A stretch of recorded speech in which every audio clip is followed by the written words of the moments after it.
I guess we should be live now. Otherwise, I'm just talking into the void. Well, I'm usually talking into the void, so. Yeah, okay. I think I'm not gonna yap too much as introduction to this. This is basically just not a typical video that I put out, at least recently. I've been trying to do presentation style videos. Actually takes a surprisingly long amount of time to put those together. I mean, part of it is also poor planning and leaving things to the last minute. Anyway, so today's recording, I guess video is more of I guess you can, yeah, it's a study session, an AI assisted study session, which, you know, you gotta be careful. It's easy to just as they say, let Jesus take the wheels. So you gotta fight that urge, at least in my experience. So specifically, we'll be doing some exercises from this MIT course, Mathematics for Computer Science. I came across, I think I saw the first lecture. I think I saw the first lecture's video about a couple of months back, and I kept telling myself that, you know, I want to go through the actual exercises instead of just watching the videos. And so this morning I figured, well, I don't have any specific ideas for putting a video together, which, by the way, is a bad sign, right? Because I'm supposed to have something done by midnight tonight. And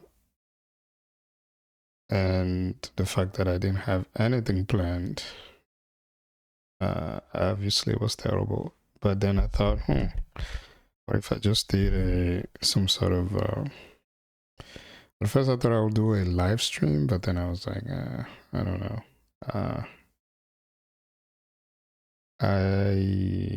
So I mean, in a way, this is a live stream, sort of. But there's always the chance that by the end of this, I decide that I actually don't care to post it. So with a live stream, you don't have that option. It's live, but then again, if nobody watches it while it's live, then when you're done, you can just delete the whole thing, and it's like it never happened. Anyway, so yeah, so I want to walk through the problems, and so this particular session will try to go through the first problem set. I don't know how well or how bad I'm gonna do. Hopefully not too, I don't embarrass myself too much. Had a long week, that's my excuse. The brain is not entirely there. It's 10 p.m. on a Friday night, so that's my excuse for some of the dumb things you're about to see. Yeah, I think that's a good introduction. Probably too much yapping already.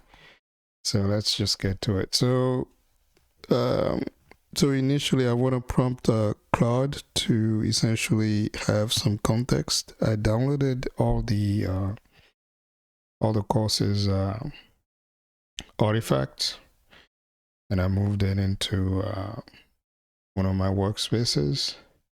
I also have several tabs open.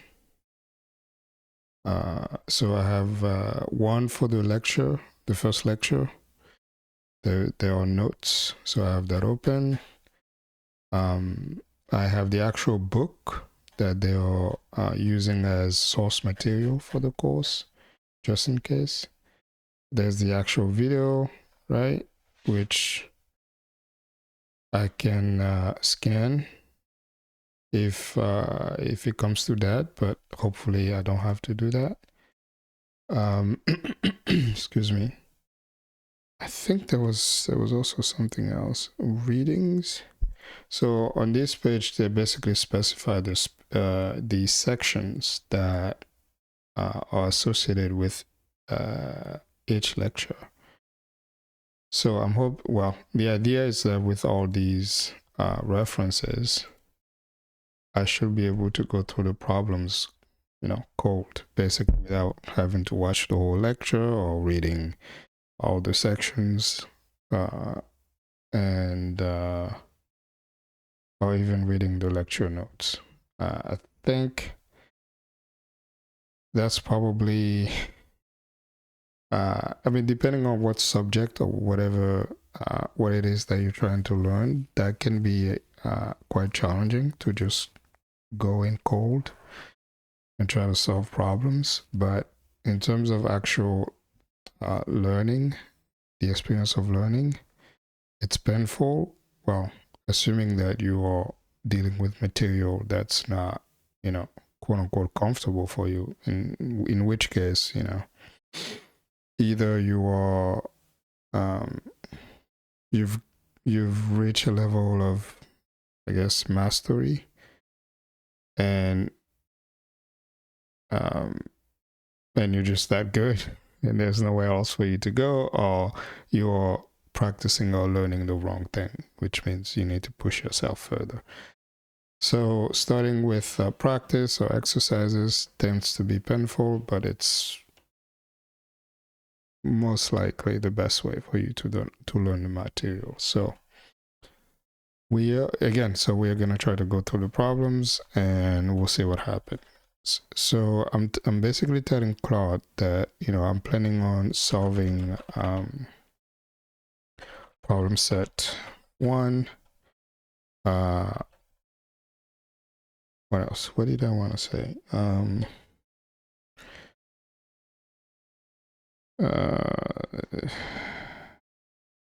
I may have some questions on the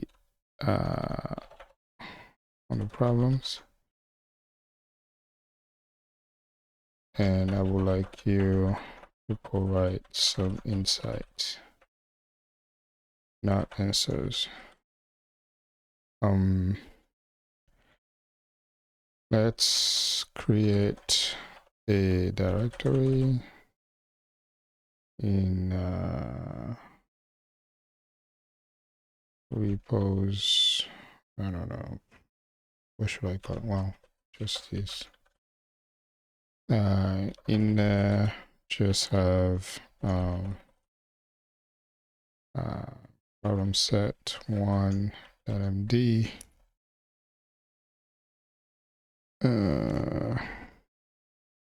Where you can progressively be a scribe for me as I'm thinking through the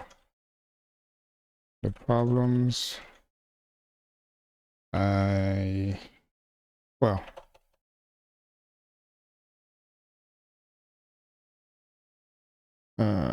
will say things, ask questions, and I would like this to be logged, maybe with some minor polishing to make it pleasant. Oh, I don't know if pleasant's the right word. To make it sensible. Is that a right word?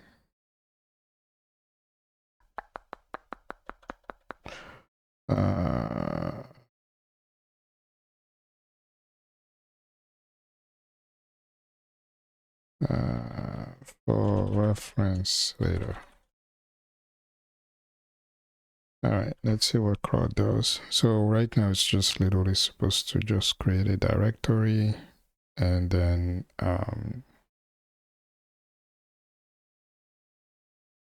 yeah, just wait, what is it? Oh, okay, it's reading the artifacts. I was about to say, I did ask it to do this.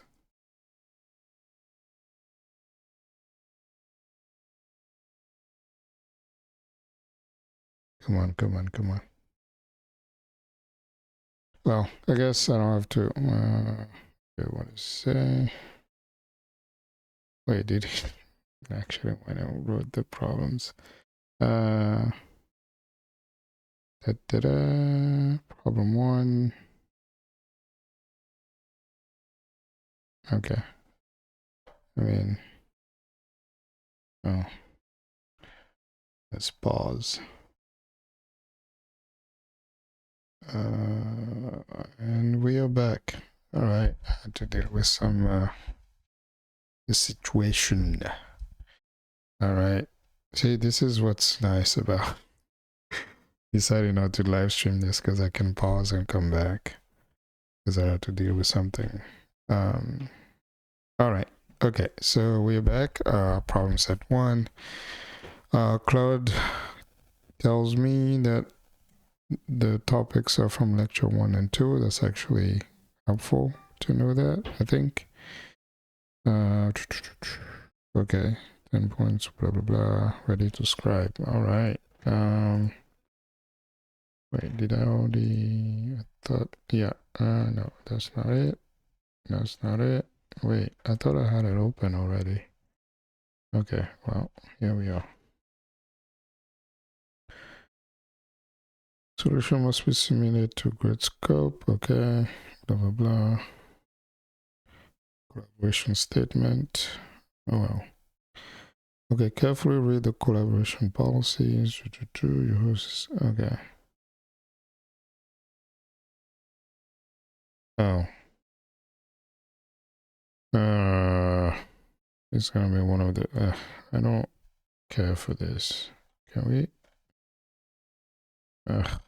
Okay. Course information handout. Okay, let me see. Okay, why is this not working? I'm trying to activate Super Whisper. Okay. All right, so in the problem set 1, it mentions a course information handout. Where do I find that specifically, or at least in which of the artifacts is it located?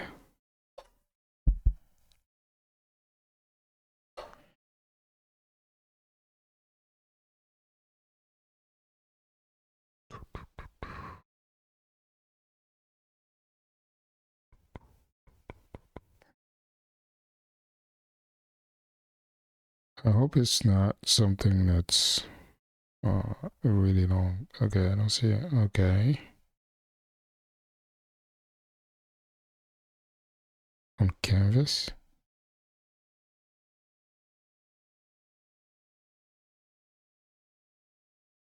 Okay, I think we're just gonna use reasonable judgment.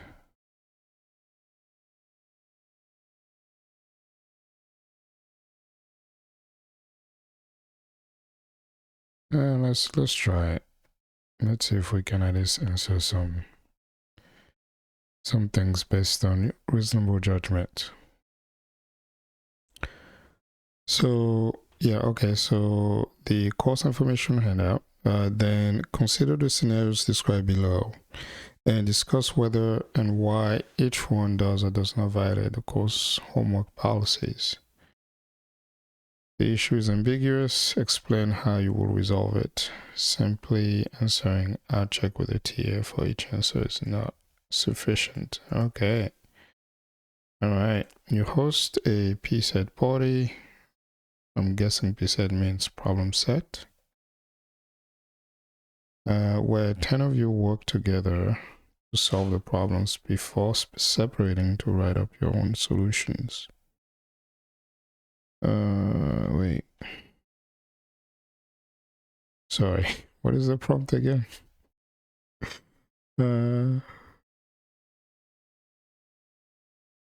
Okay, I would say I would say it does not. Well, okay, you work together to solve the problem, so really you know, supposedly you didn't actually write anything down. It was just a matter of thinking, well, I guess I should be saying this too. Odd. Okay, so for problem 1, I'm thinking that A is well, okay, so okay, yeah, so for problem 1, I think A does not violate the homework policy, simply because you can work together and think through a problem, and as long as you did not basically all together come up with a given solution and then wrote that solution, then you should be fine.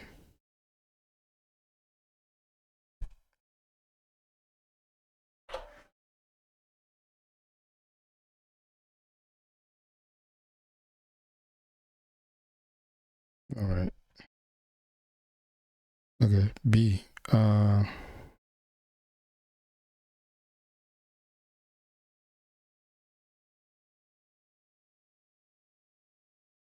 Yeah, that's good. Okay, B. You work with a friend. Sorry. Yeah, well, I'm working on it. Jeez, Claude. Chill. Okay, you work with a friend on a problem, taking turns writing ideas and calculations jointly in the same notebook as you work out the solution.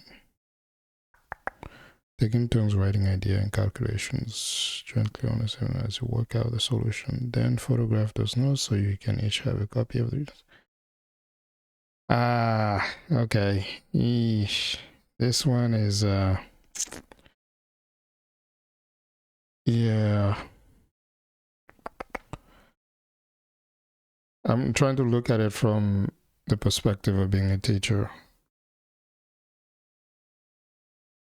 Yeah. So for B, looking at it from the perspective of being the teacher, I think it's a fine line.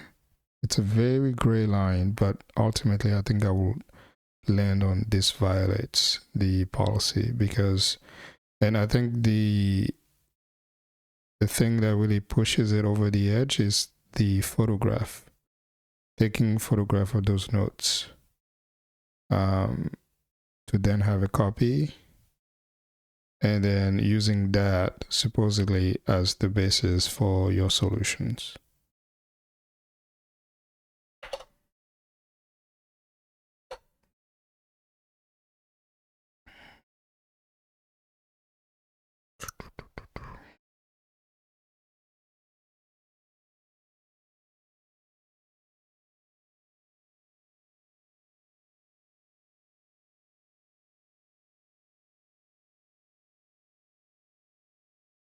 Yep. All right, so for C, you work together to figure out a detailed solution. One of you then dictates it to the other so that each of you can turn in a solution you've written yourself.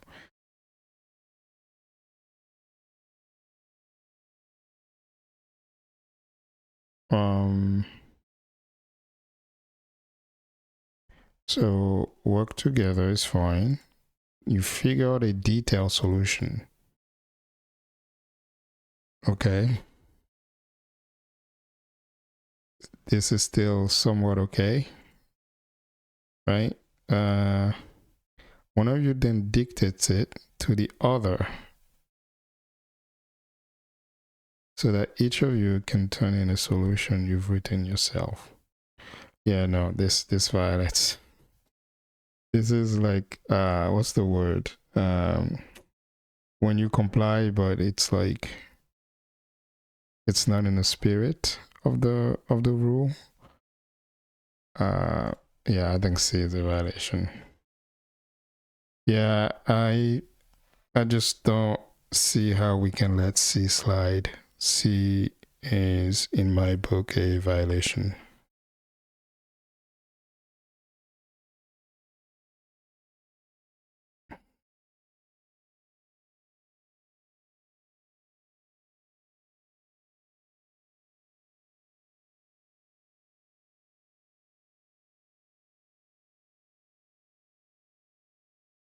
Yeah. Okay, so D.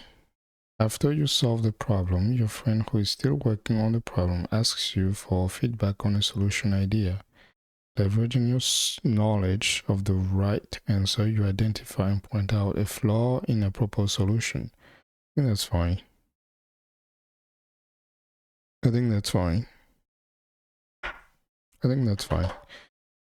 For D, I think that's fine. I mean, that's just like having a tutor, right?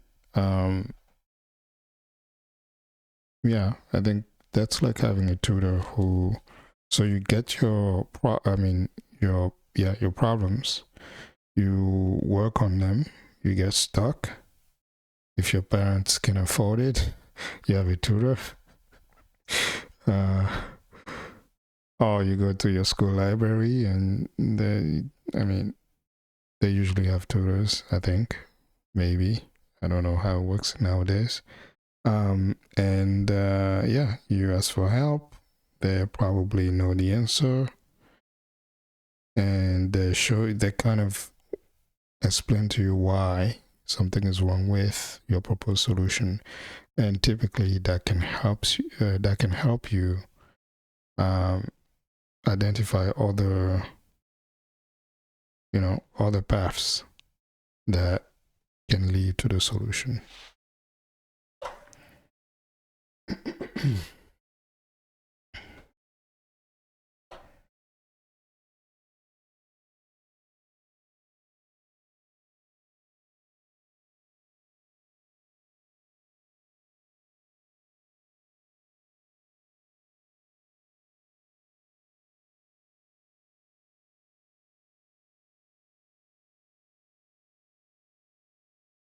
Okay.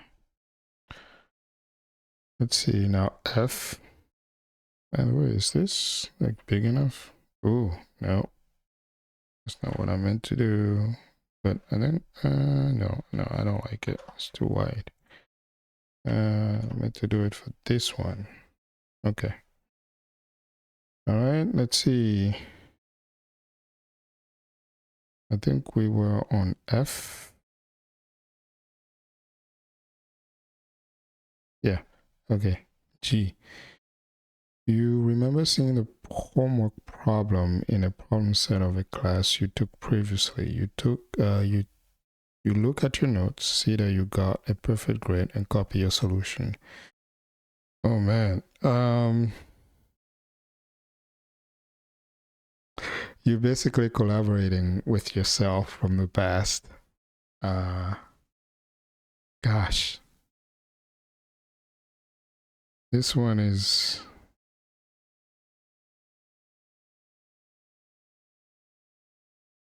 I mean, strictly speaking, in the spirit of what it is to learn and, take a class and learn, it's a violation. But you did not actually collaborate with anyone else. Now, here's the thing: I don't have the copy of the homework policy, whatever document that said that we needed to read to answer these questions. So I don't know what it says specifically about looking at old answers from previous classes and all that. So with that caveat, right? I think this is fine. I guess I should have been dictating this through Whisperflow. Okay, let's do this. So for this one, I don't think that it's a violation.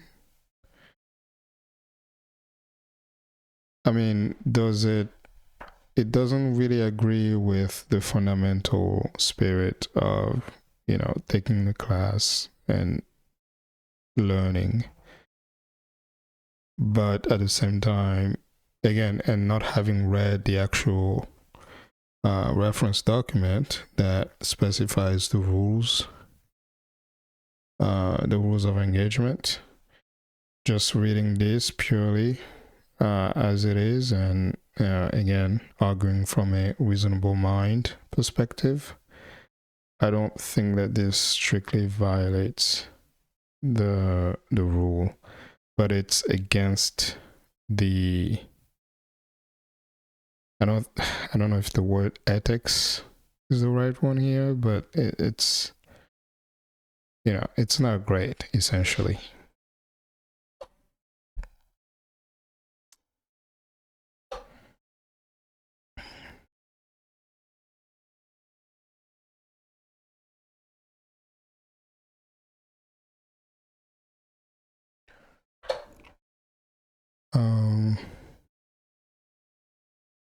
Okay, next one.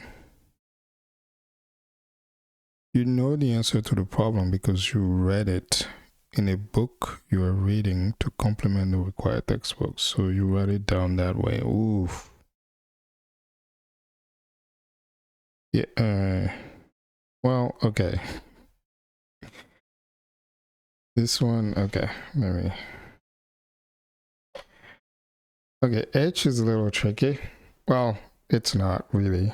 I think it's a violation, but it's a little tricky. Well, is it?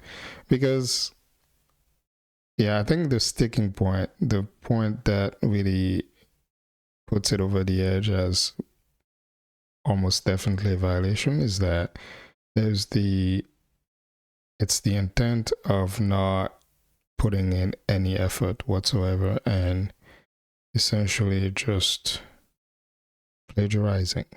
So yeah, it's hard to argue against that one, right? Yeah, I think I'll go with that.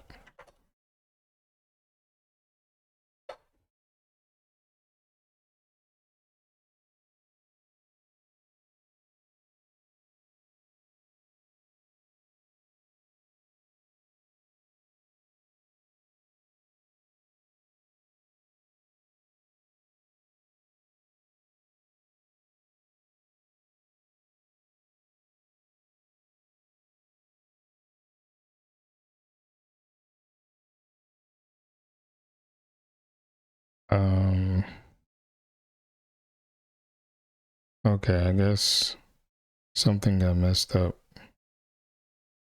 because I think that was supposed to be I. Oh well, I'm not gonna go back on that one. Okay, last one. While completing a late problem set for partial credit, you read the published solution as you type your own answers. Ooh, yeah, no. Come on now. So with J, I think that's a clear violation. I mean, come on. How can you that's not defensible, I think. Like, how do you really argue that this is not a violation? That is in, what's the word? In good faith.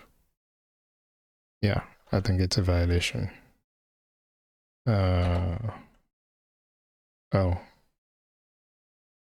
Okay.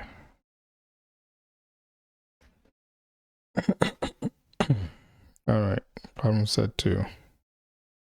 Problem 2.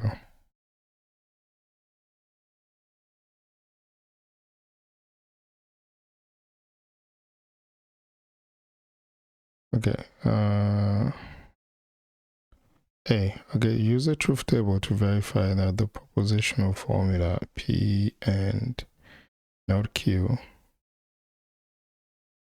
I remember right, that is the sign of Q, yeah. And P and Q is equivalent to P.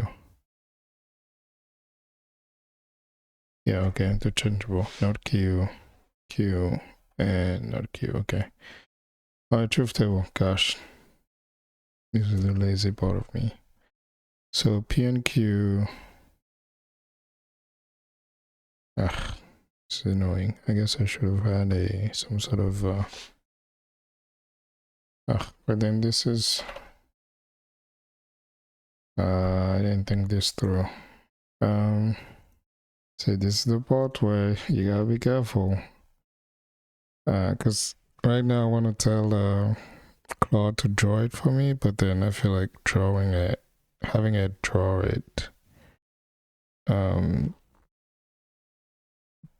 is kind of also solving the problem. So if you have yeah, fuck. I just don't want to draw the whole thing.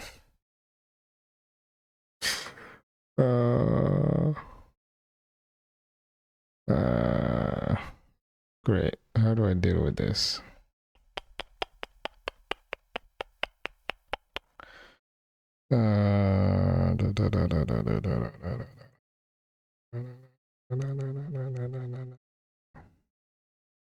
So we have 4 rows, right? We have true, true, or P and Q. I guess I can just talk to it. All right, so for problem 2, part A, so we have for the truth table, so first we have P, Q, right? When they're both true, we have true, true, and false for not Q. So we start with P, so we have P, Q, and not Q. So for the first one, we get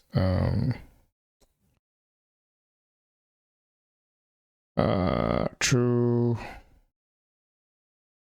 true, false, and so P and Q gives you true, and P and not Q gives you false, and then you have well, you do all on that and you get P back. Well, okay. So P and Q,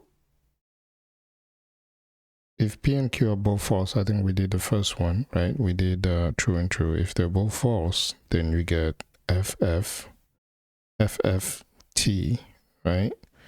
And so you get F and T, and so F and T, you get T, true, which is P again, I think. Gosh, I feel like I already lost my trying to do this in my head. This is what happens when you're lazy.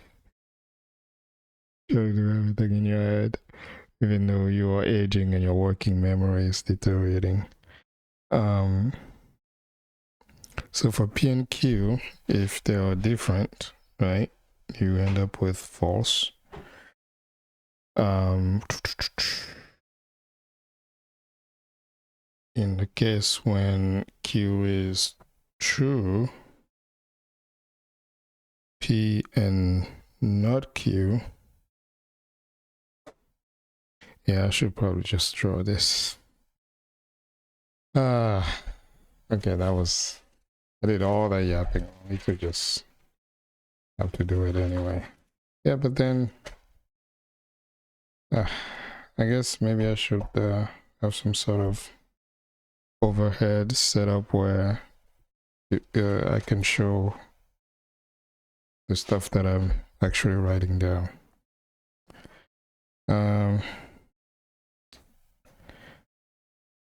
Okay, P and Q.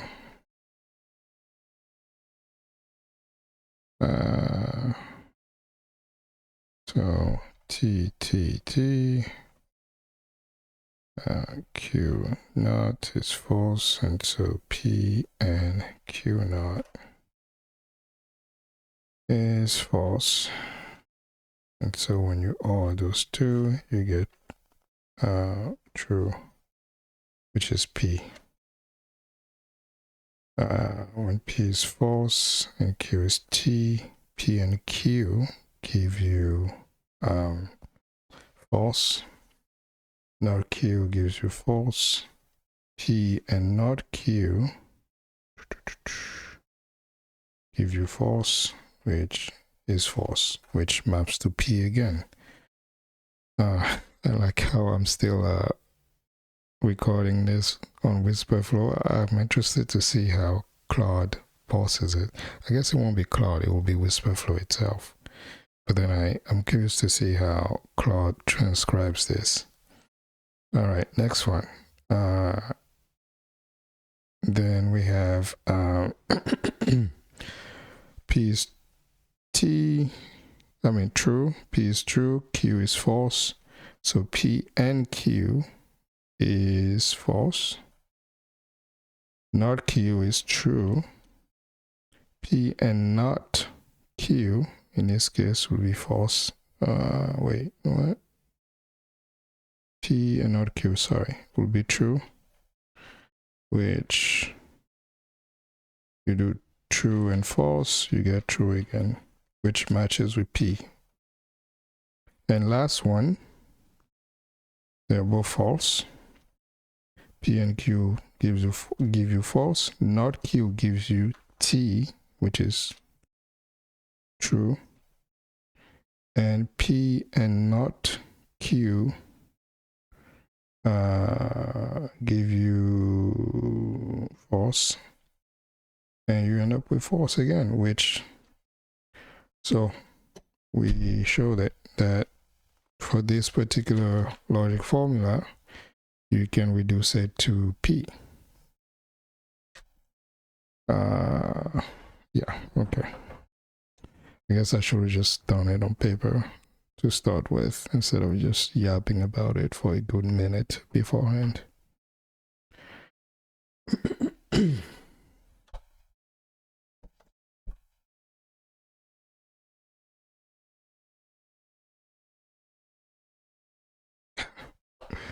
Oh my.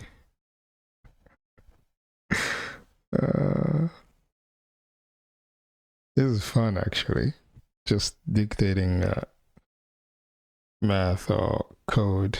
So let's see, is that what I actually wanted it to do? Let's see what I did for the table. All right. Yeah, but now you see the tricky part here is, did it give me this table? I mean, I know I got the answer right, but I'm just in general, as you're using these tools to learn, this is a situation where you gotta be careful, right? I mean, in this case, I'm pretty sure that I got it right, but in situations where you're not really sure and you really are pressing against the edge of what you're learning, this sort of scenario is tricky because I gave it an answer which, for all intents and purposes, it's just me rambling and just talking about things, talking about my thought process. While that is the case, it's also possible that, you know, it looked at all of it and it was like, well, it's 67% right, so I'm just gonna go ahead and give him the answer anyway. And, you know, in some cases, you may end up in a situation where you kind of sort of got it right, but not really, but you get the confidence that you actually did get it completely right. So you gotta be careful. In this particular case, it's harmless. It's pretty straightforward. It's truth tables. It's, you know, no big deal. All right, so B. Prove that A is equivalent to, well, and these are sets. So does the minus mean I'm just gonna go off memory here. It's everything that's everything that's in A but not B, or everything that is in A and B. Okay, so if A and B, we can solve this by a simple Venn diagram. So AB is that thing in the middle, and A minus B, so everything that is in A but not B. Yep, they're the same. Yeah, I don't.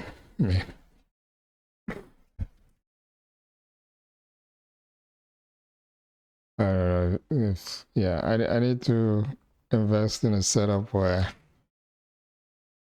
if this is gonna become a thing, which I don't know that it will, but where, you know, work through things on paper, you know, in some sort of setup to be able to show. Anyway, this is straightforward. Oh wait, we didn't read the whole thing. Great. All right. So for all sets in B by showing that for all x in A, no, x is in A if and only if x is in well, that formula for all elements x. How does this relate to port A? Okay, let's see. Set difference is defined on page 105. I think we're good. We don't have to go over there.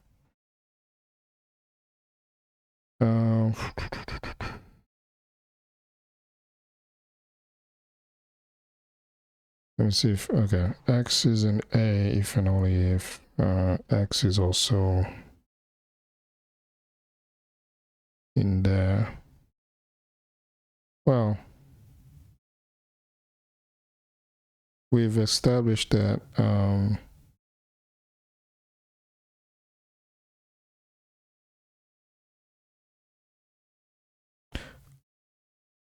yeah.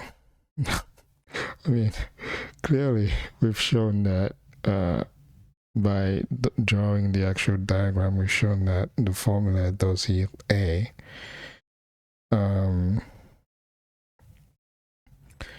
But specifically saying to prove the formula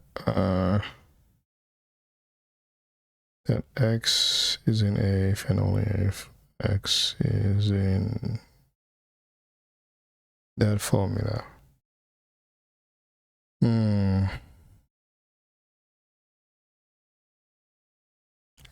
My lazy brain is just telling me just move on, man. Okay, let's see.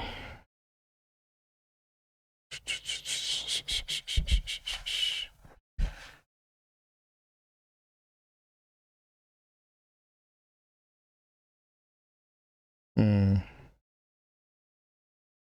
guess you could try to do it by contradiction. Yes. I'm just thinking out loud here. I don't want to prove anything right now. It's kind of obvious. We know the formula. We draw it. It just works. It's almost 11 p.m. on Friday, man. I don't want to prove anything. Let me see.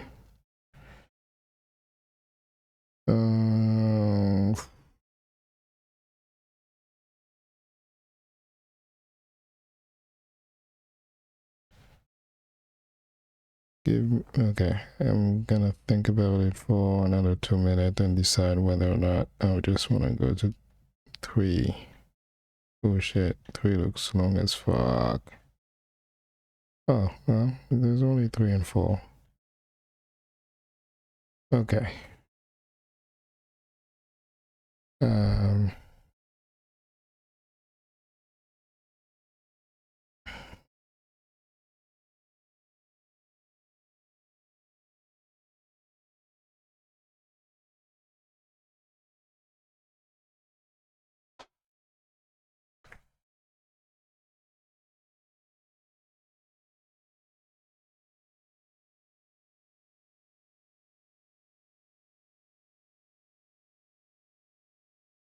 I mean,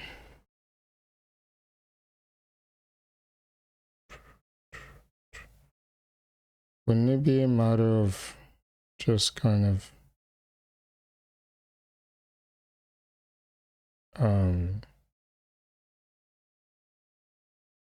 going through basically the truth table as well?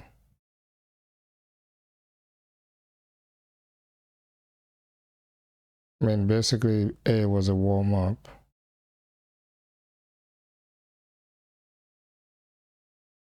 Because the intersection of A, I mean, the set difference between A and B,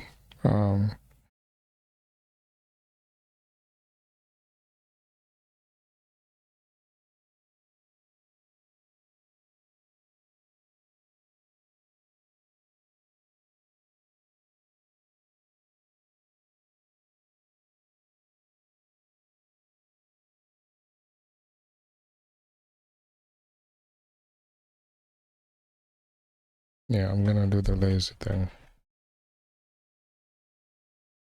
I just have the intuition, I don't have the details in mind. Just, I'm gonna cheat this one time. Well, this one time. So for problem 2b, I'm thinking that the way to prove the formula is by going through truth tables and to show that basically the right side after the if and only if, or I guess the A minus B union A and B formula reduces to A, and so you have x in A if and only if x is in A. Another thing that I thought about was just trying to prove it by contradiction, but that seems less intuitive than just going through the steps of using a truth table. Let me know what you think.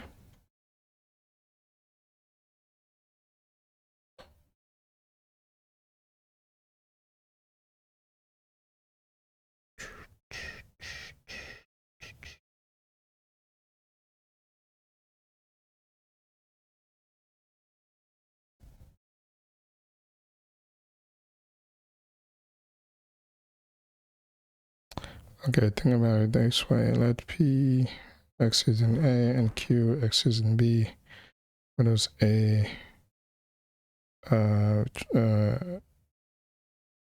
minus B translate to in terms of P and Q? And what does A and B translate to? If you make those substitutions, you might find that you've already done most of the work. Problem specific as how does, yeah, one about.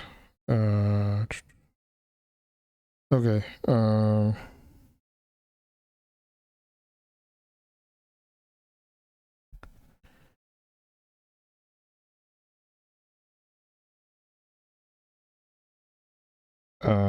Okay, so given P and Q, A minus B will be the difference between X being in A and X being in B. Well, it's obvious that for the other one, it will be P and Q. B I mean, Q in this case would be stuff that is an A. I mean, stuff that is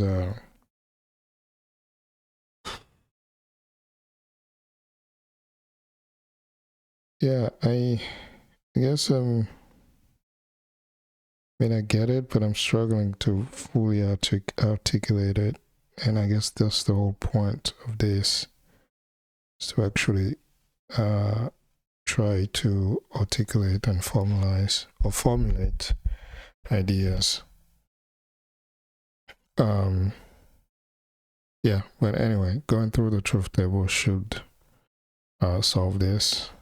It's probably not as clean as I would like it to be in terms of solving this problem, but it's good enough for me right now. But yeah, this explanation does help formulate what I was initially thinking about. No.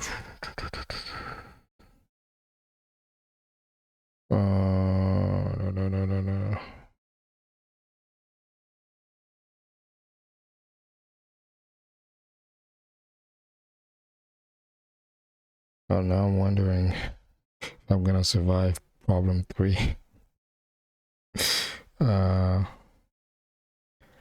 Sure. All right, let's see. Problem 3 is long as fuck.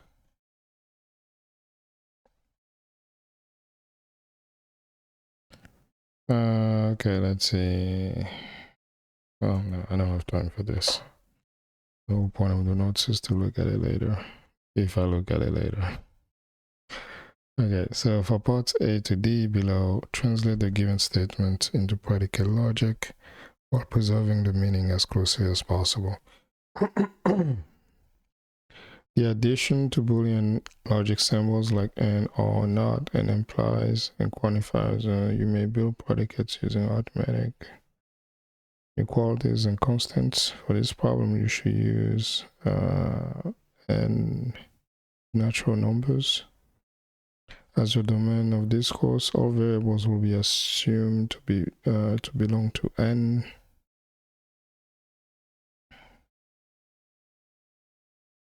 Respectively, and any predicate such as will be defined for our inputs in orders. For this problem, we'd like you to avoid quantifying over other sets such as, okay, n is odd,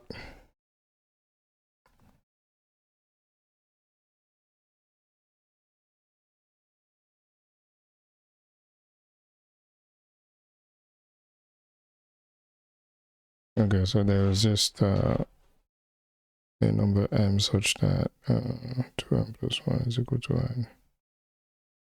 And this is again assumed to be in the natural numbers.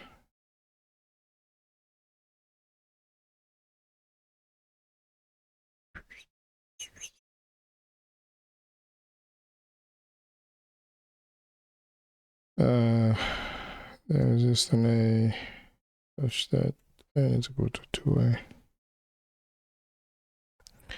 There's another example. The predicate p is a prime number. Could be translated to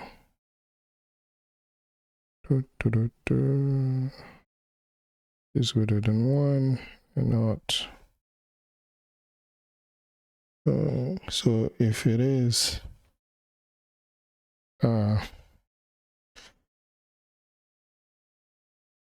yeah, okay, two numbers m and n such that they're greater than 1 and they multiply to some number p.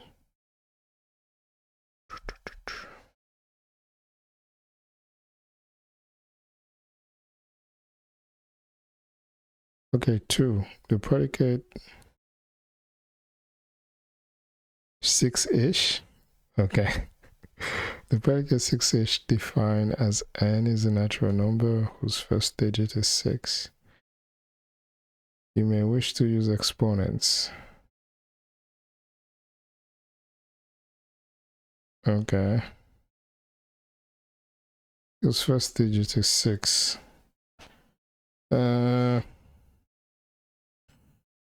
Let's see.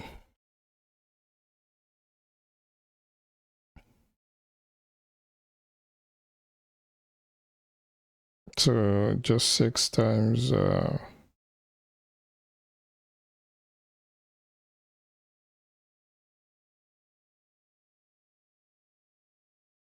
I guess it doesn't matter. Yeah.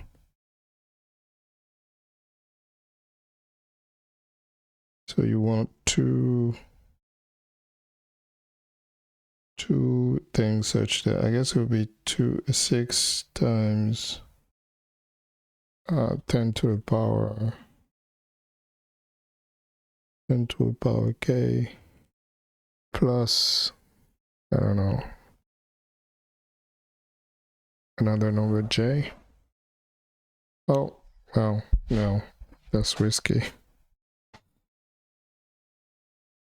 Yeah, because you can be a 69 and then the plus thing is gonna be it's gonna make it 70, which defeats the purpose. I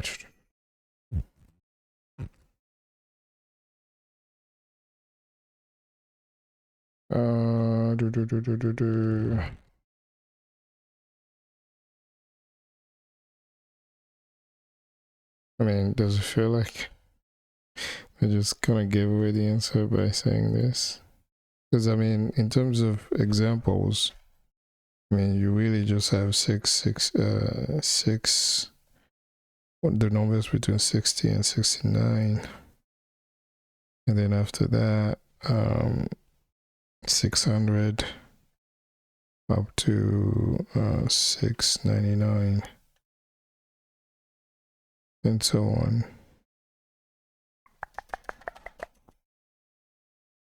So you want a sequence between so you want 6 times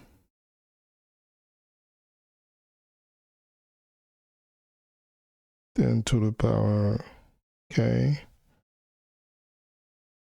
plus j, provided that j is between 0 and 9. No, we'll just say that. For problem, is it problem 2 or problem 3? Problem 3, part A, I think I'm going with so basically there's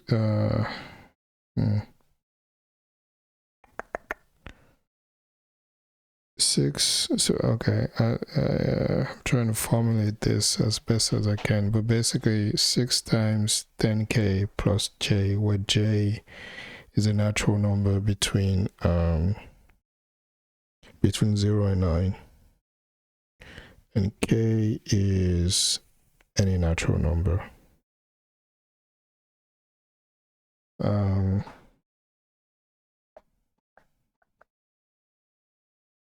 Oh, wait a minute.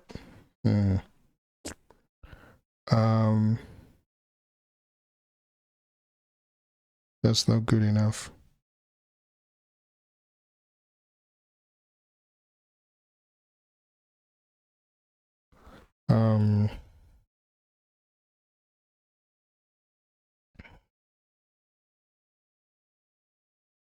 The 6 times 10k one is fine, but for the j, the possible value of j, let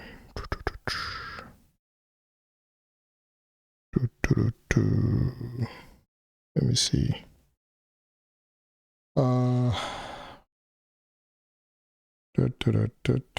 So k at first would be 0, and then 1.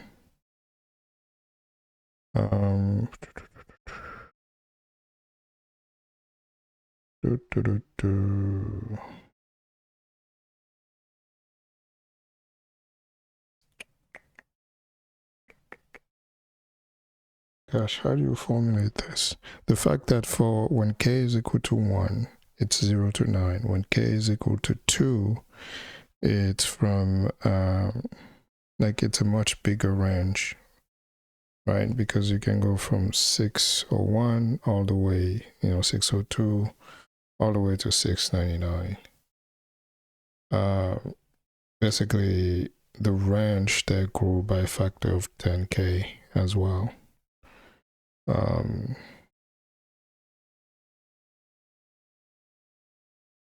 Yeah, I think this is the part where that's the whole point of this, being able to have a better formulation for these intuitions. Yeah.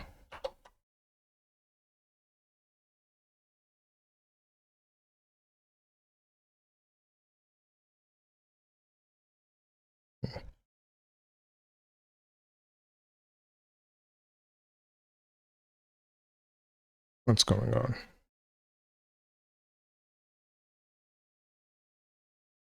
What is this? Oh. It didn't actually go over there.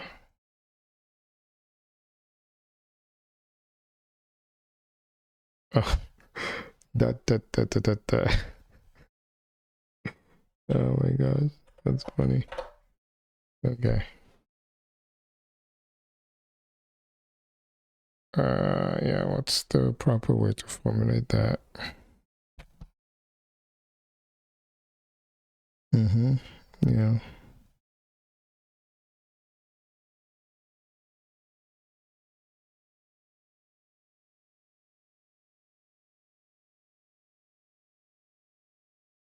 Yeah, J depends on K.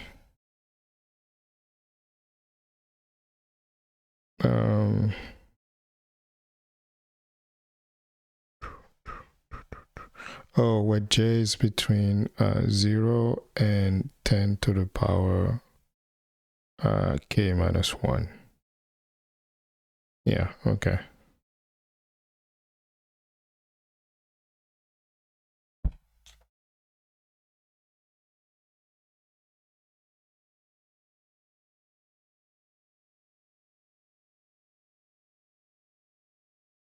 Yeah, I think that's...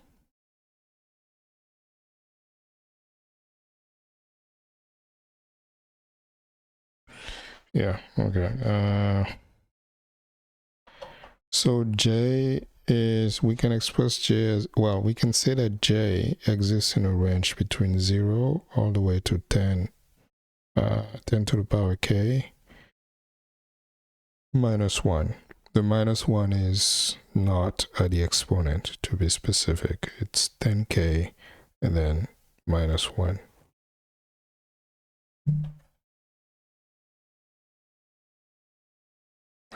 Did I lose it again?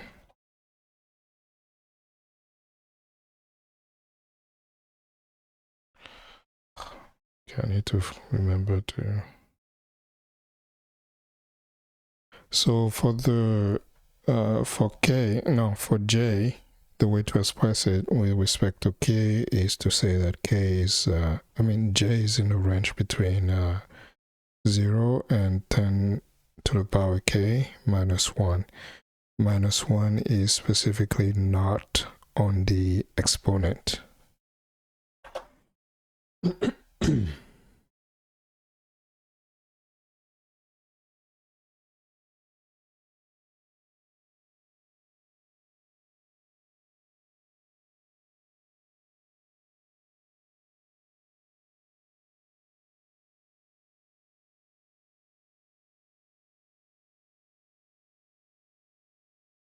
K and J, where...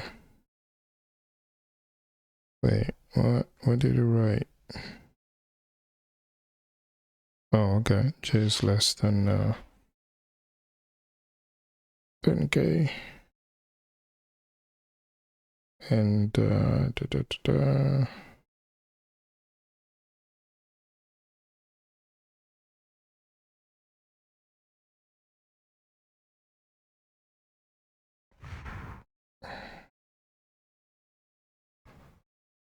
wait.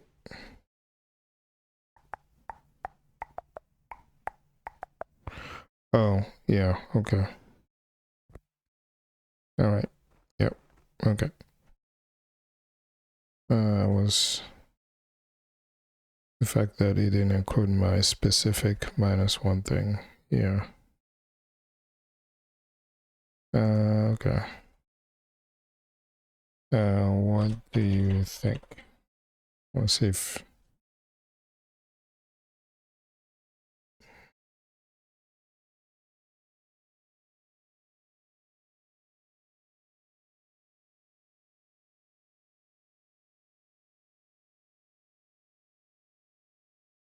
Uh-oh.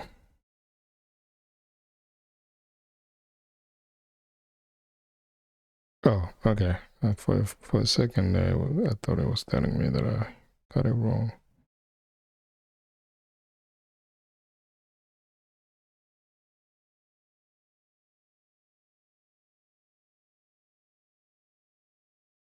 I mean, it's assumed. Yeah, it's already implied.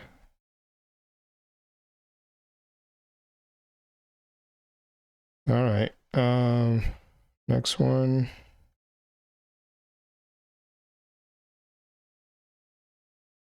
There are exactly 2 natural numbers n such that Qn is true. Wait, what?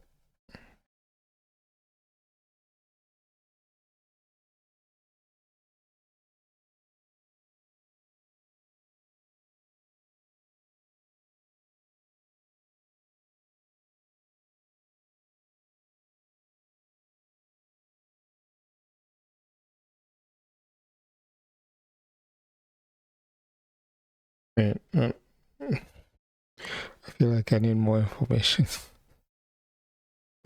There are exactly 2 natural numbers and such that Qn is true.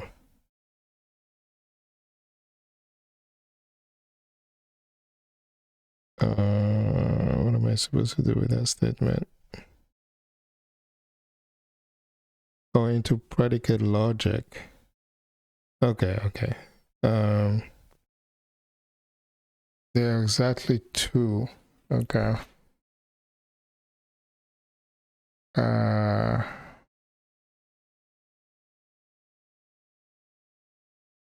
So for this one, we'll say that Q of n implies that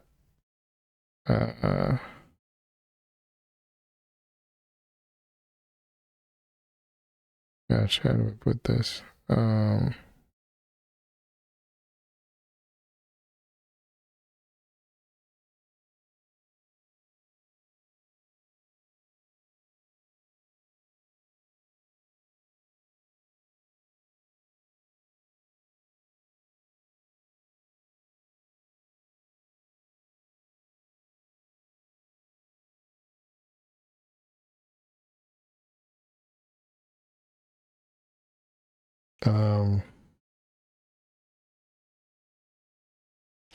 Yeah, I think so. For this one, I think, and again, this is the part where formulating things is not as clear, and that's the point of doing these exercises. I think the idea here is that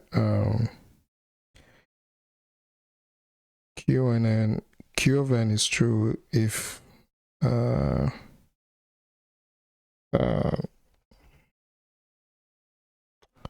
if n is either equal to a or b, where a and b are natural numbers.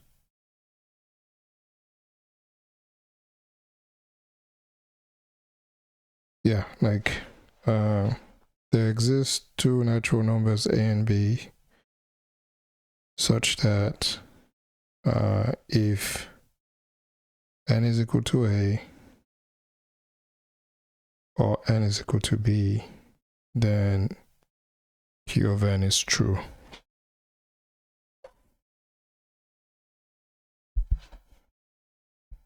I lost. Oh gosh, it's so annoying having to repeat myself.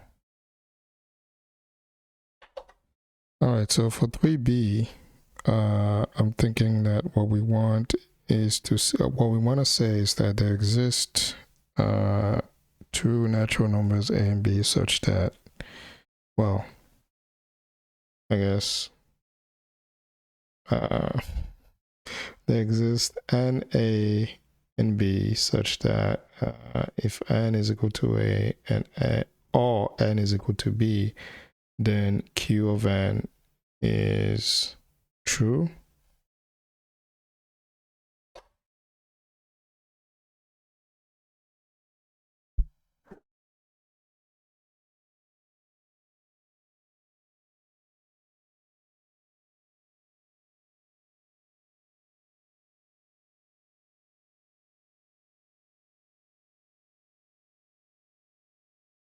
Okay.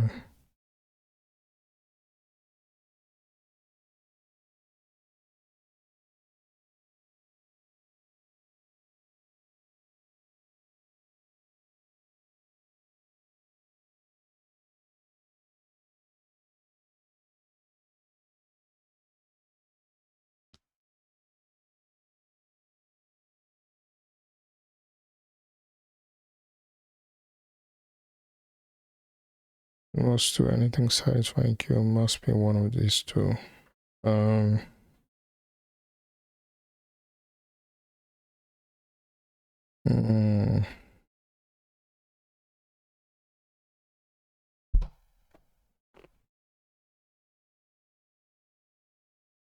It's so annoying when it's like in your head you're saying, but it's obvious, like it's just intuition, but then it's like, no, you have to actually precisely formulate things.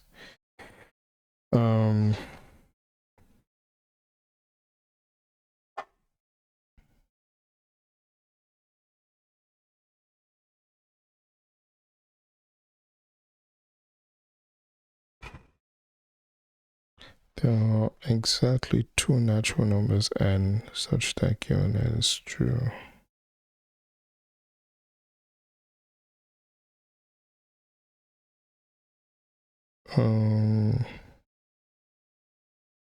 Application going the wrong way.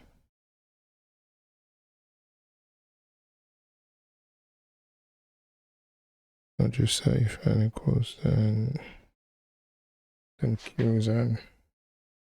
Okay, so q is n.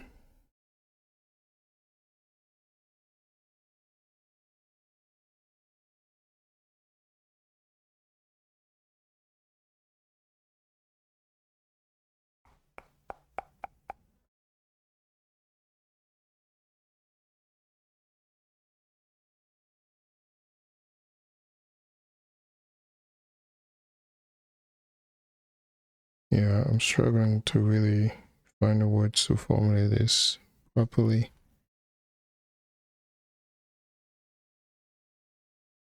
Think about it as two parts, that is two. There's this a and b with a defining b and q holds for both.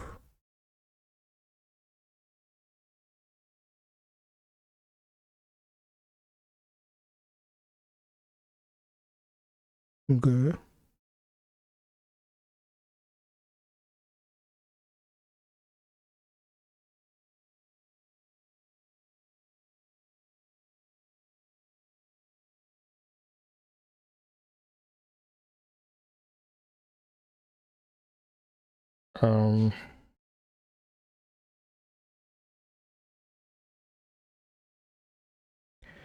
So if there is this and b such that a is not b,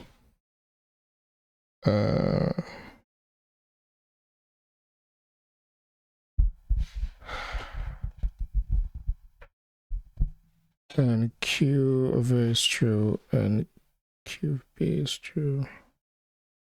Yeah. My brain is like, please don't do this to me. We want to go to sleep. This is annoying. Do I want to take another crack at this? Not really.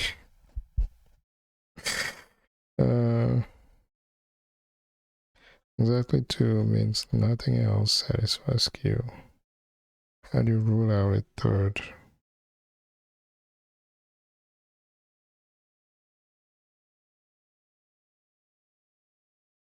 something, the rank of the set.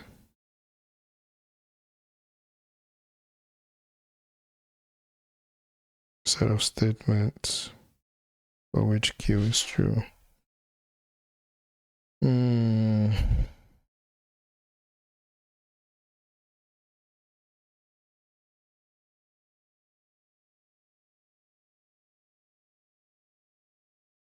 Yeah.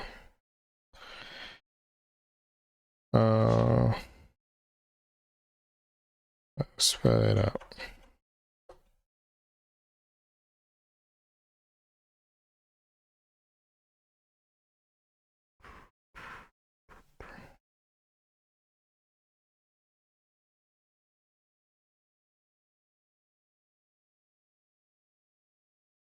There's two distinct numbers where Q holds.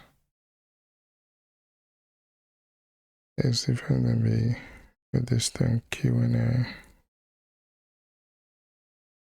Okay, so there's this for all n, Q of n implies that n is either A or B.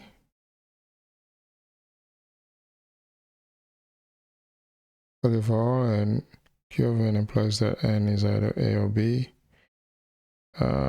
If Q holds for any n, it must be a third option. I don't know. Still is not fully clicking. Like really clicking. There exists A and B such that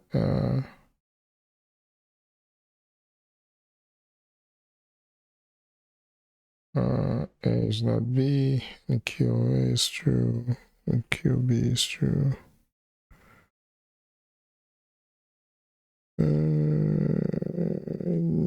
Doesn't quite click. My brain wants to say, yeah, we get it, but I don't think I fully grok it. But we'll just move on. I have to look at the notes again.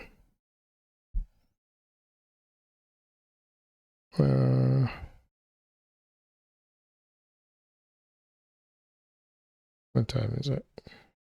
Okay, 1 hour. And let's see, maybe we try another one and then I don't know. Maybe it was a bad idea to try this late.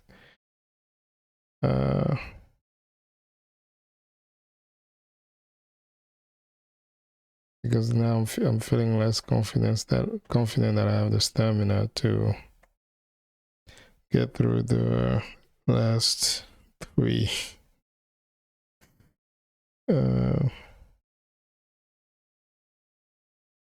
Okay, let's see what E is. That seems like an easy one. And of course, I want to pick an easy one right now for the dopamine. Is the predicate Rn all no, not for all. There's just B such that n is equal to 2b plus 5. Is it what was these odd? Let's see.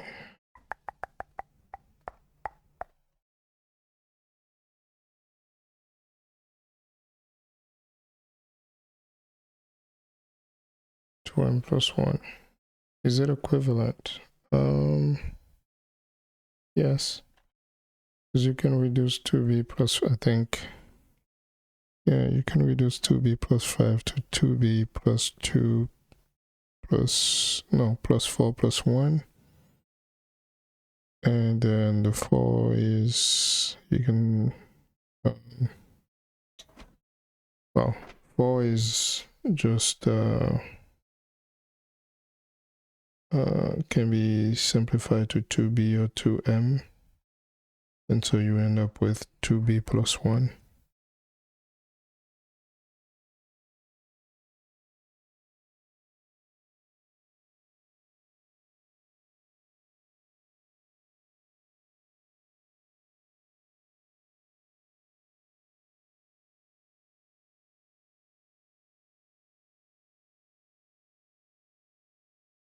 Yeah, I feel good about that one. So for problem 3, part E, I think the way to go about it is to say that with 2b plus 5, you can turn that into 2b plus 4 plus 1. 4 is 2b plus 4 can just be rewritten as just 2b, and so you end up with 2b plus 1. And I think based on that, we can say that Rn is equivalent to is odd, and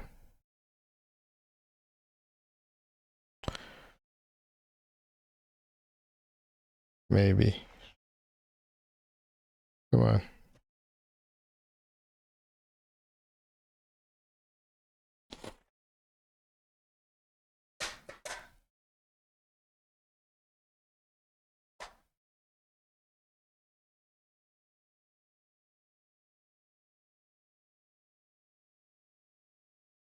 Uh-oh, there's a catch.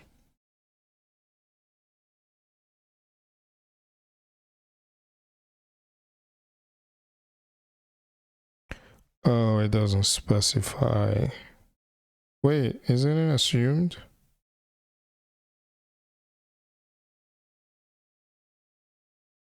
That B is also in N?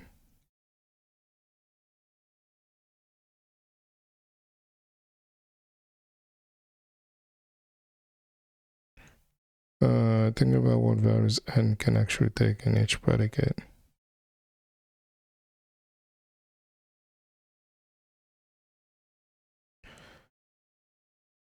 Oh, okay. Almost all odd numbers, but misses 1 and 2, they're not equivalent. Okay. Well, fuck me. Jesus. Oh, fuck you, math, and your precision. That's why we love you. I hate you so much. But yes, that is a good point. That is definitely a catch. Okay.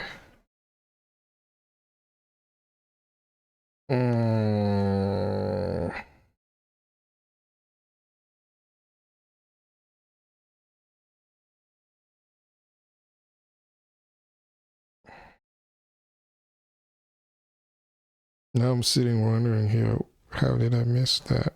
I guess I just didn't follow through.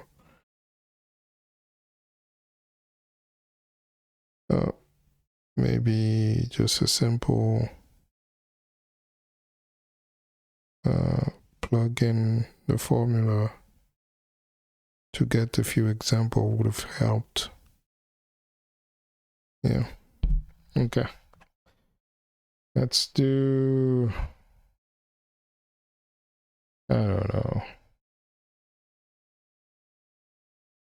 D. What does it say?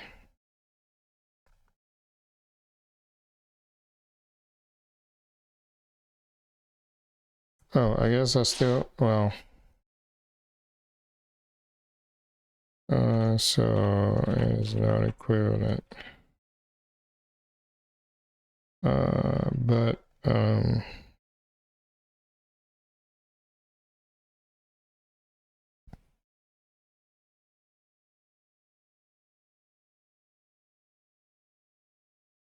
then you can really bend B to conform to make Rn of all the odd numbers, because B itself needs to be a natural number. Yeah, mentioned that here.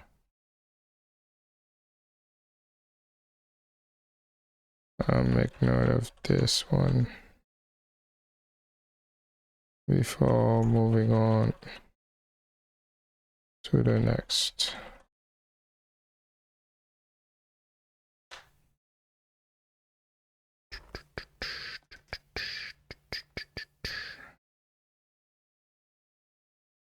La la la la la la la.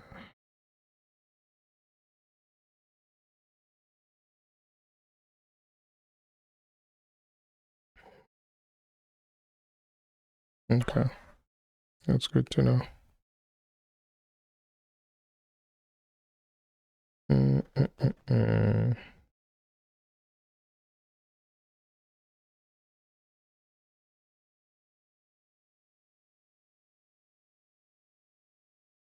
Distractions.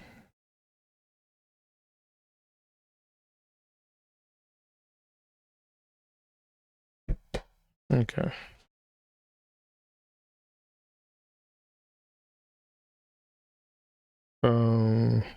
Wait, what was that? Okay, so we jumped from B and we went to E. Should we go to S now? I mean C now? Goldbach's conjecture. Every even integer greater than 2 can be written as the sum of two primes.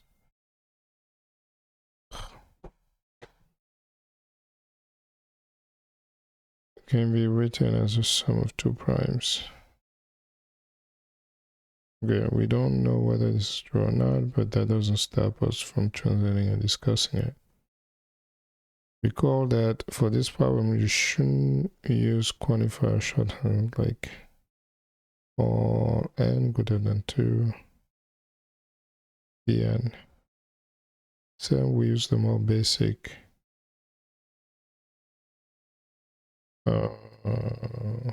okay. But n is implied.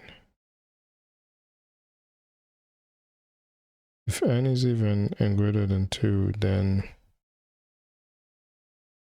what?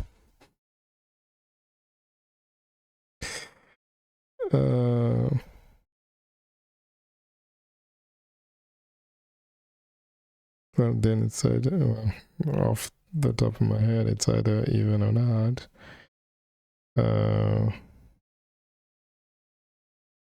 Well, I don't know how much that helps.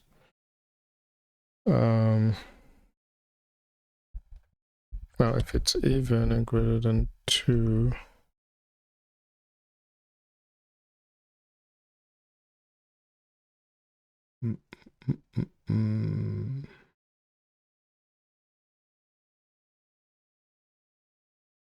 sum of two primes. Oh, wait, so we're not proving it, we're just translating.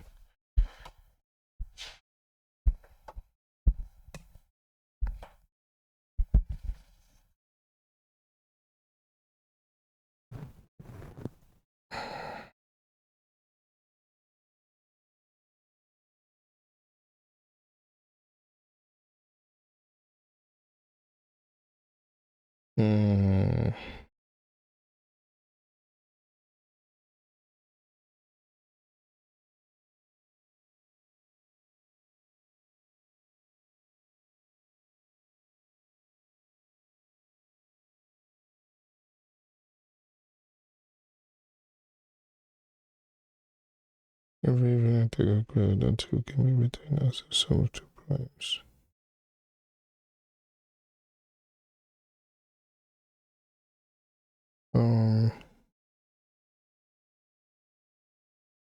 For all n,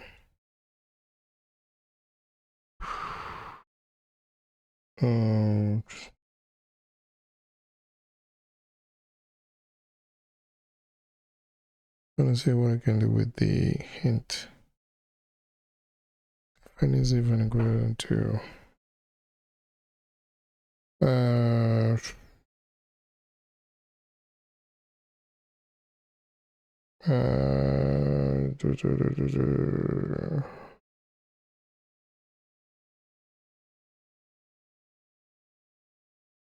Then it's at least 2m. I don't know. Where m is greater than 2. How's that helpful?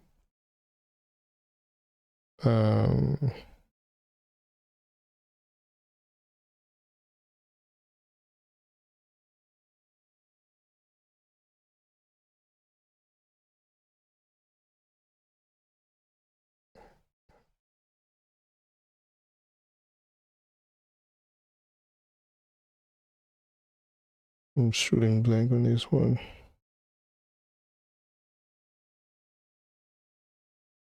Every even into can be returned.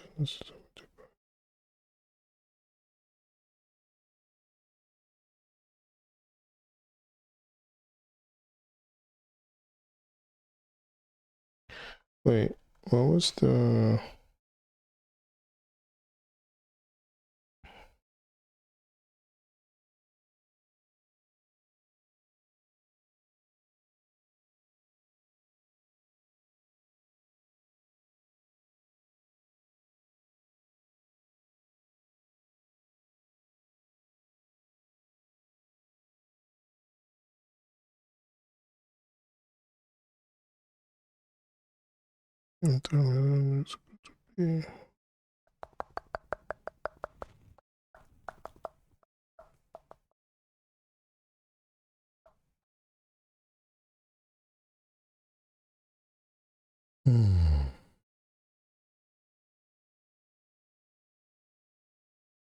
Yeah, I don't know. It's not coming to me.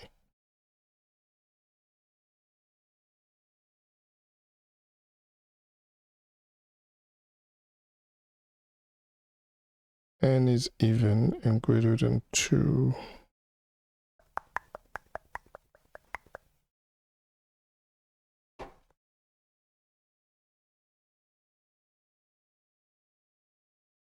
We have 2a,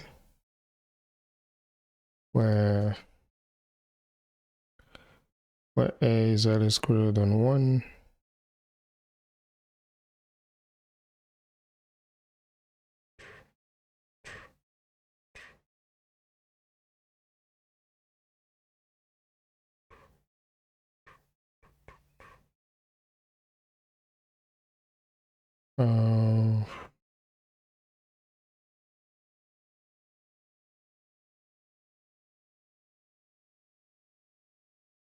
Yeah.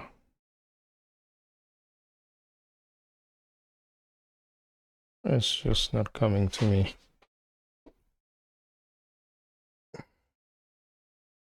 To n where n is greater than 1, but then what?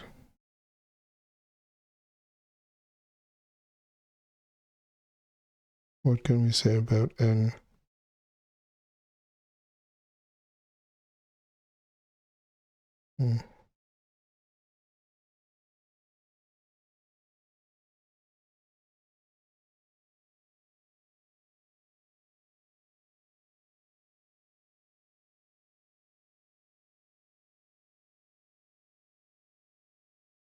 Wait, I think I keep getting lost in the sauce of just formulating the statement versus proving it.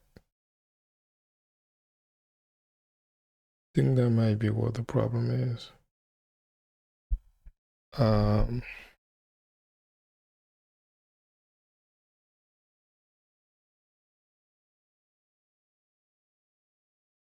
Two primes. If n is even,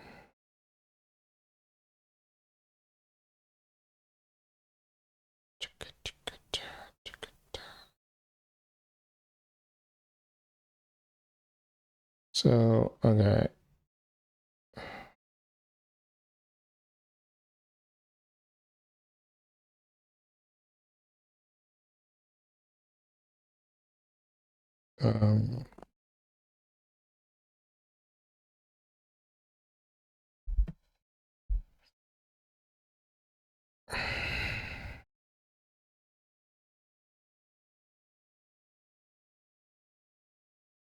Okay, so for all n in Wn, so in this case, we want n to be 2a. So there exists, well, let's say m. There exists an m such that n is equal to 2m, where m is greater than 1.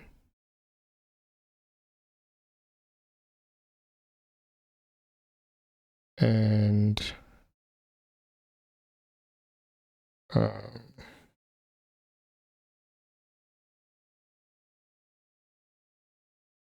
2m is equal to, I don't know, I guess I should be dictating this.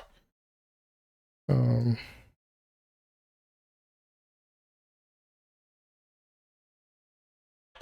going to delete this.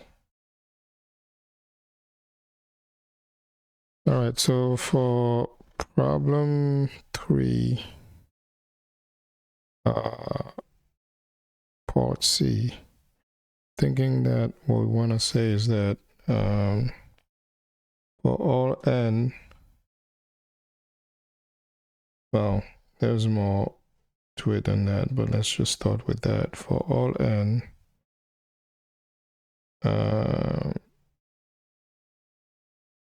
we have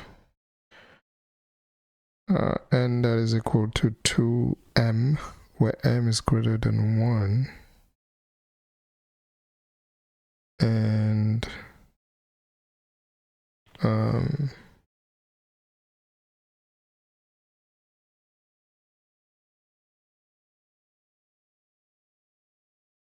and I guess there exists j and k such that 2m is equal to j plus k, and j is prime and k is prime.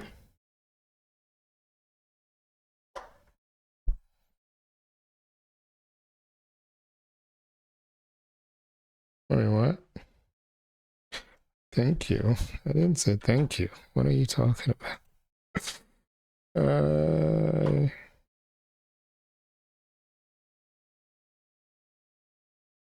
Yeah, I think the issue is that I kept trying to think about a proof rather than just stating. Uh-oh. What am I missing?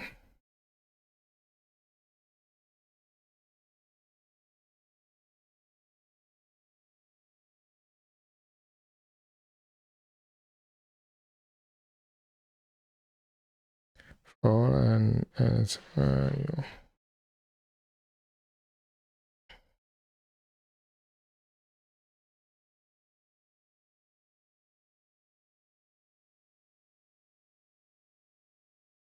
If n is even greater than 2.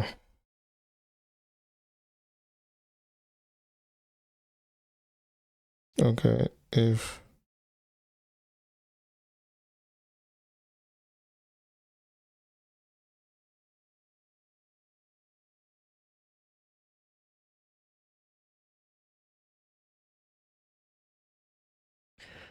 the okay, for and condition, well,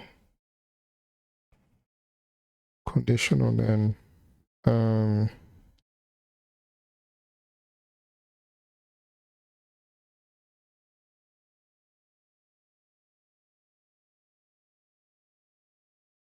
if n is greater than 2,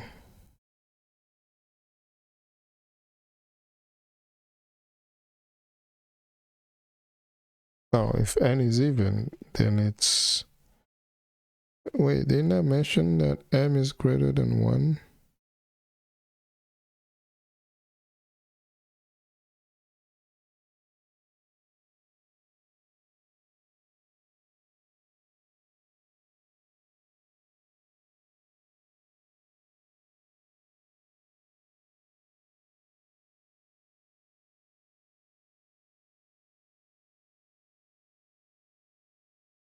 I'm confused.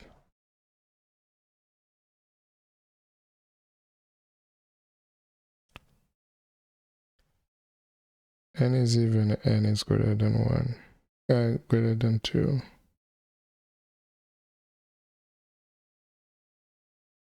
Okay, n is even and n is greater than 2. That means m is greater than 1. And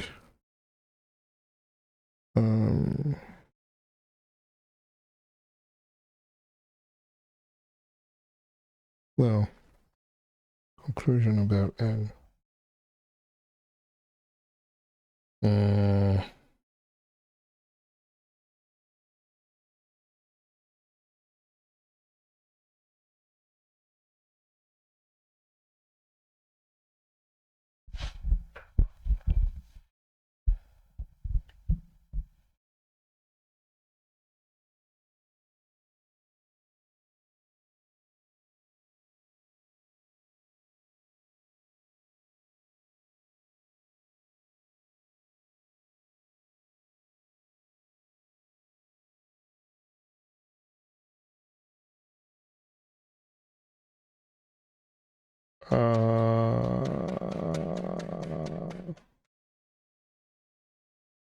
Oh, wait a minute.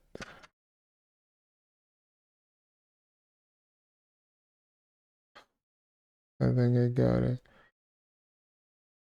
I think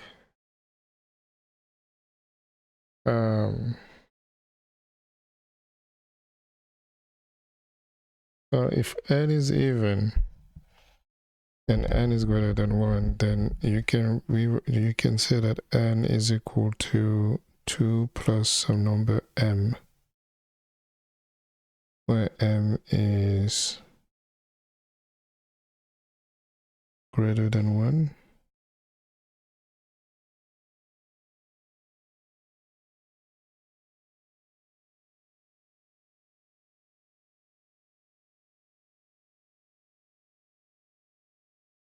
Yeah, but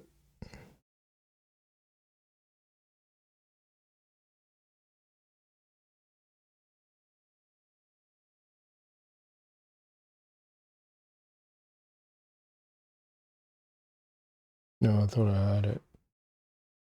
So I guess what I was thinking was that, if n is even and greater than 1, then you can rewrite it as 2 plus 2 plus 2m, where m is greater than 0. How does that help? I mean, 2 is a prime number itself.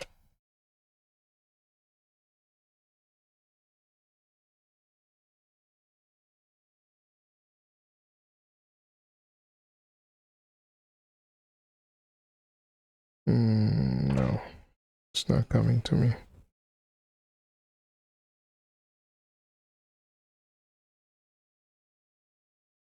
This is embarrassing.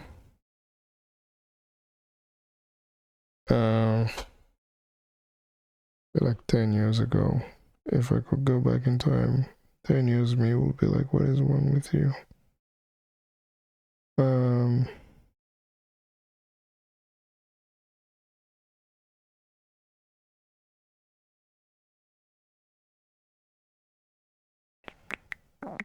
N is even and n is greater than 2.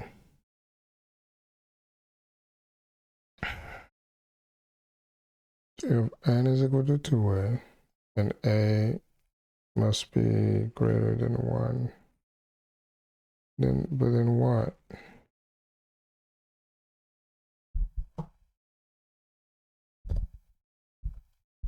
That, I mean, how would you express n is even? That n is, there exists an a such that n is equal to 2a.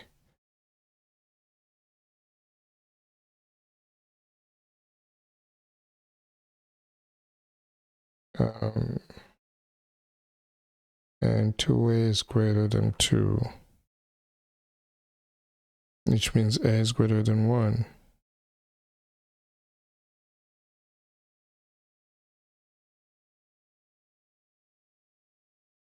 Yeah, I don't get it. Don't know what I'm missing from my original.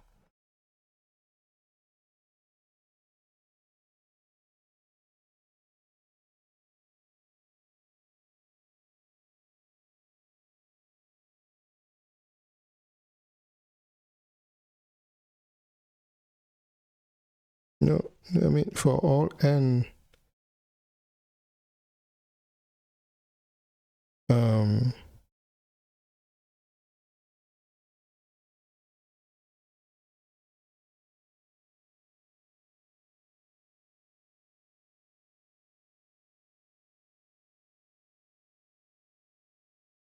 you want an implication?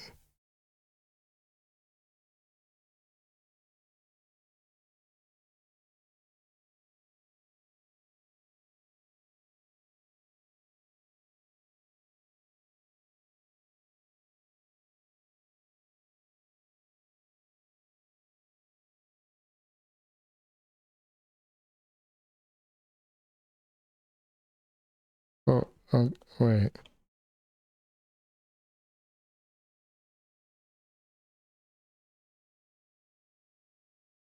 I think there's a language issue here. Because, I mean, I don't think what I said is strictly wrong.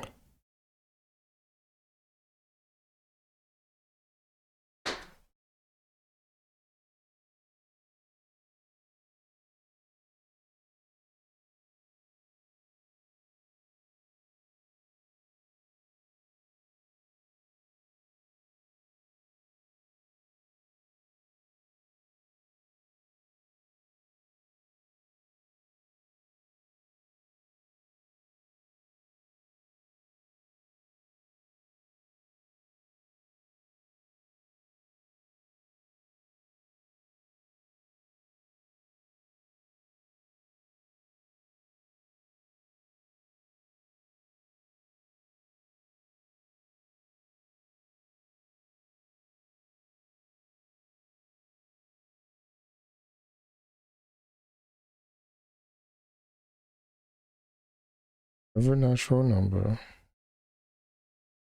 if n is greater than 2 and n is even,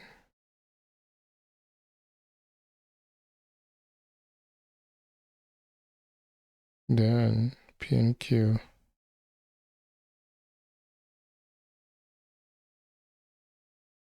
okay, I guess, yeah. I mean, based on this, yes, it's a language issue. I guess again, the point of this is to get better at this, is to formulate things more precisely. In my head, when I was saying for all, for all n is equal to 2m, I was basically implying this whole part here with m being greater than 1, but I guess that ended up not really mattering here.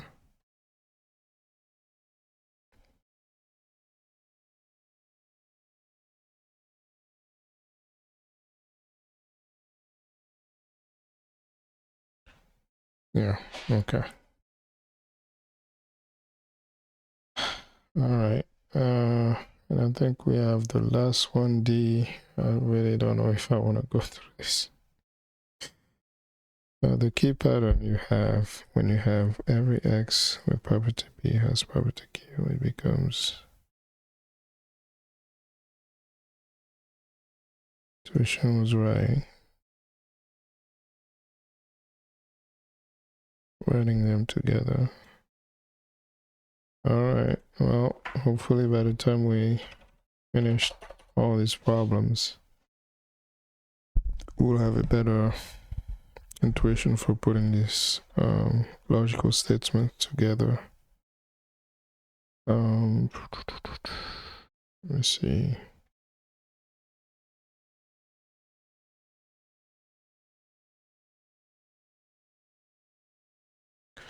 Okay, let's just try the last one just for the shits and giggles. I guess we won't make it to problem 4, maybe for another time. Okay, so which is it? 2. Every prime larger than 100 is 6-ish. It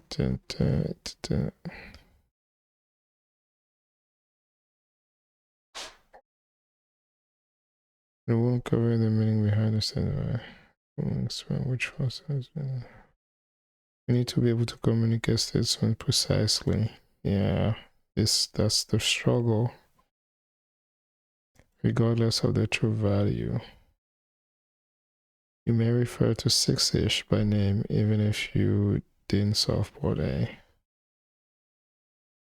Alright, what does it say? Every prime number larger than 100 is 6-ish. Okay.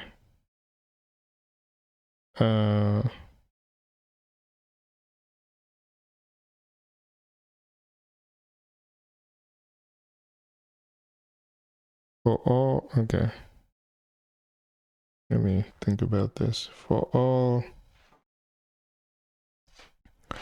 n, if n is prime, where is it? Where's my, okay. Okay, if n is prime and n is greater than 100, then 6-ish n is true. What was 6-ish? It was somewhere here. No, we did it earlier. Oh, okay. Well, never mind. We can just refer to it. Okay, let's... okay, so for problem 2, part D, here's how I want to formulate that. For all n,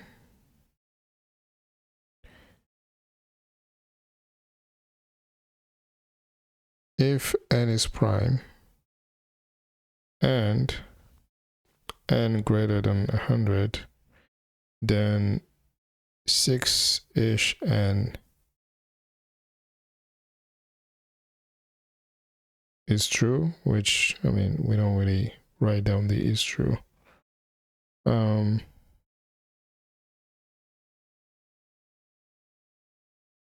guess we're just gonna reuse the is prime from up above somewhere. Was there an is prime? Yeah, this one here. The is prime p, that's part of the preamble in the problem 2. I don't know, I feel like these are very straightforward. But you tell me no.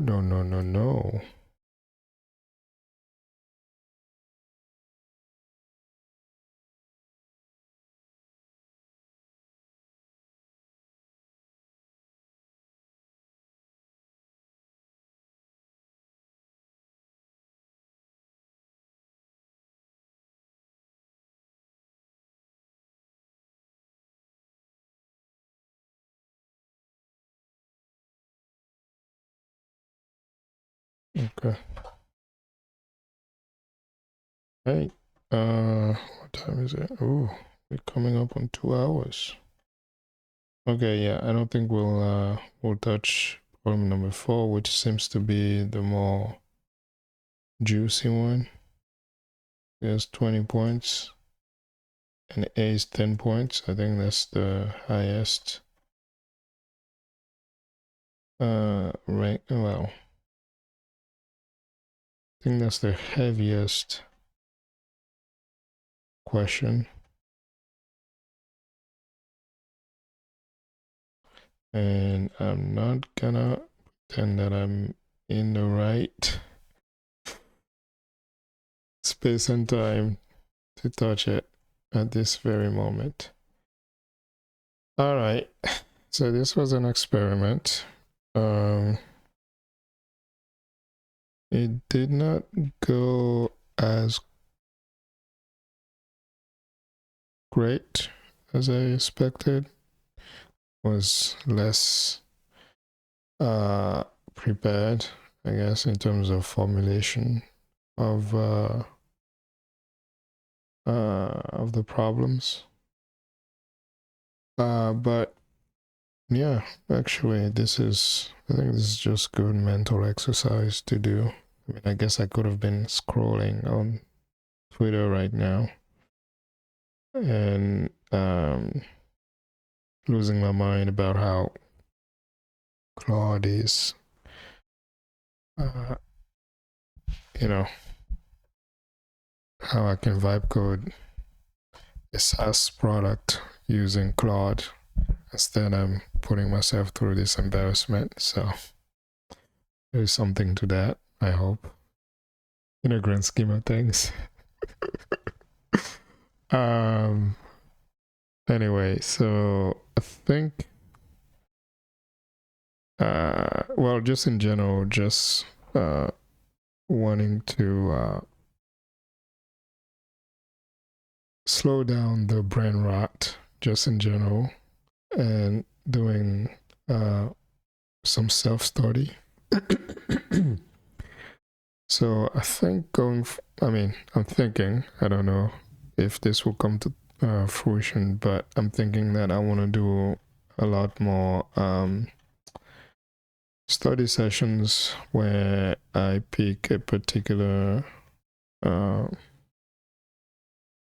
necessarily a course, it could be also a book or something, and try to practice the exercises. It doesn't have to be math, but it's probably going to be software or computer science related. And also the idea of just using something like Whisperflow to dictate things and getting better at that over time, especially in terms of formulating your thought process, even if it's wrong, the ability to just actually formulate the problem and your solution attempt out loud. I think that's just a good exercise for the mind itself. And I think this will also apply to even just reading code or reading TLA plus specification, where instead of just glancing at the thing, being able to actually express it in your own word and out loud, and then have your favorite AI coding agent probably tell you how unsound and unclear your thought processes, because you're not being precise about certain things. Just having that, I think, can be a really helpful tool, especially in this current moment where it's very easy to just delegate the thinking to the machines, because it's easy to do so. Just vibe everything. So really, this is just putting myself through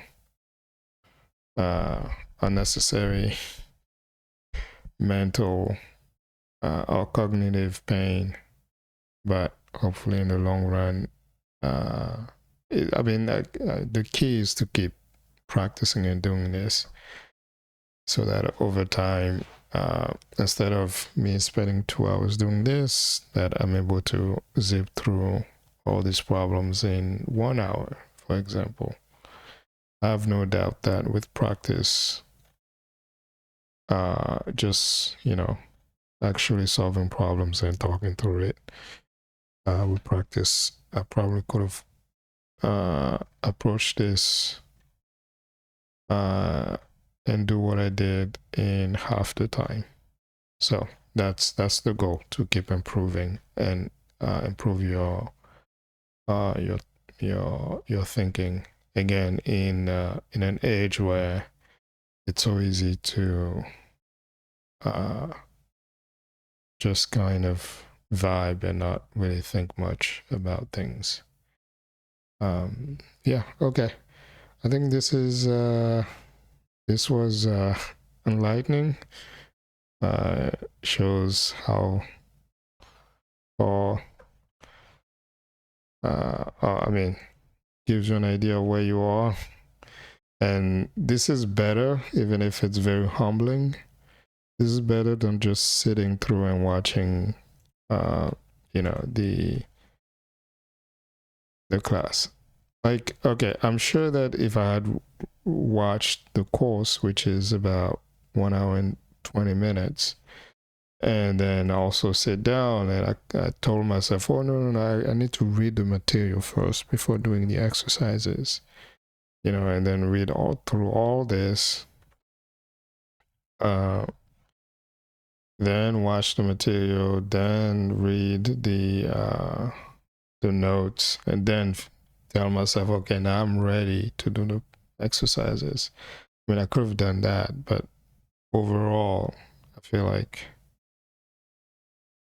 a lot of that time would have been wasted.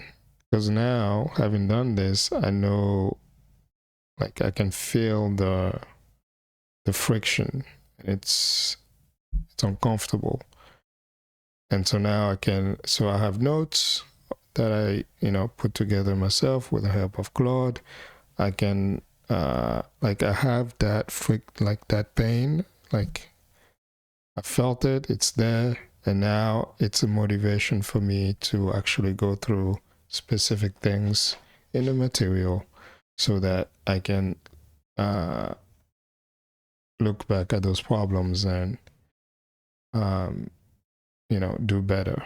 So again, the advice here is, if you're doing the whole, you know, I'm gonna pick up a book and, you know, learn from it or whatever, don't, as counterintuitive as it sounds, actually try to do the exercises. Hopefully the book has exercises, or if not, I think we have the technology today to use some coding agent to come up with a bunch of questions and exercises for you. So do that first.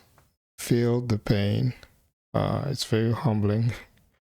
Feel the pain, and then let that pain direct your learning, because now you actually are trying to look for specific chunks of information to feel better or comfortable with being able to solve the problems that you've already attempted. And then you kind of do that over and over and over. And that's how you should eventually get better. All right. Good night. I hope you have a great weekend. I didn't make the deadline, but who cares? It's arbitrary. As long as it's, you know, before 5 a.m. on Saturday, I think I should be fine. Yeah, a video a day. Try. I mean, not a video a day. Jesus, no. A video a week. And yeah, this one was a different one. And I mean, if this is something that interests you, I don't even know how many people are gonna watch this, because this is definitely my longest video. I mean, I've done streams that are as long as this, but definitely longest video by, like, yeah, way more. But if you somehow stuck around or skipped up to this point, yeah, I'm planning on doing more of this, and I would love to get your feedback, even if it's to tell me how painful it was watching me struggle through this. It's fine. I'll take it. If anything, it will be a reason for me to keep doing this so that I can get better and get less of those comments. So like and subscribe if you like watching somebody embarrass themselves, go through the ritual of embarrassment. And yeah, I'll see you later in the next one, in the next ritual of self-embarrassment. All right, see ya. Have a good weekend.